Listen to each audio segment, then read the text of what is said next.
দলীয় কর্মী সমর্থকদের সাথে সৌজন্যমূলক সাক্ষাৎ সহ প্রয়াত প্রাক্তন মন্ত্রী ফয়জুর রহমানের স্মরণসভায় যোগ দিতে ধর্মনগরের প্রাক্তন মুখ্যমন্ত্রী মানিক সরকার।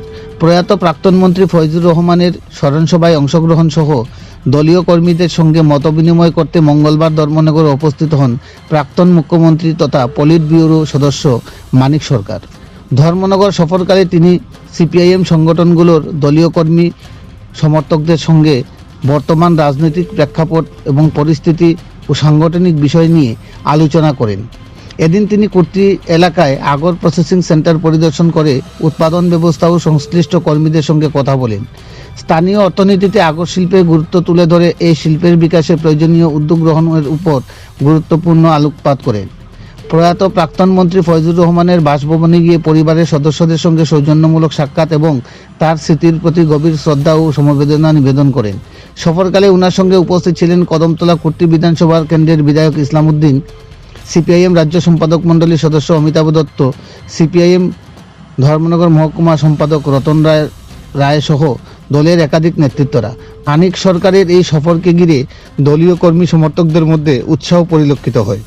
ধর্মনগর থেকে নিজস্ব প্রতিনিধি রিপোর্ট, শ্যামলী ত্রিপুরা। আমাদের জননেতা সদ্য ফয়জুর রহমান সাহেবের উনি প্রয়াত হয়েছেন।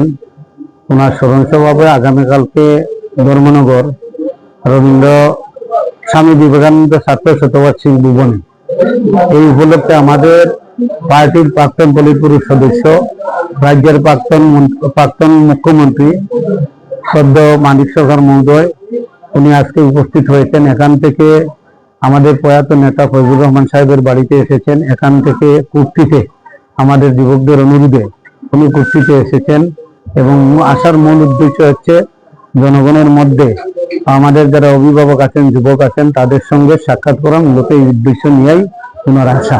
আগামীকালকে উনি বক্তব্য রাখবেন আমাদের প্রয়াত জননেতা সদ্য ফয়জুর রহমান মহোদয়ের ধর্মনগর বিবেকানন্দ ছাত্র শতবার্ষিকী ভবনে।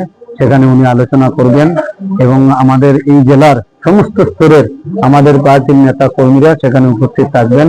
প্রয়াত নেতার প্রতি শ্রদ্ধা জানিয়ে, ওনার পরিবারের প্রতি আত্মীয় স্বজন যারা রয়েছেন সমবেদনা জানিয়ে আমার কথা বলা শেষ করলাম।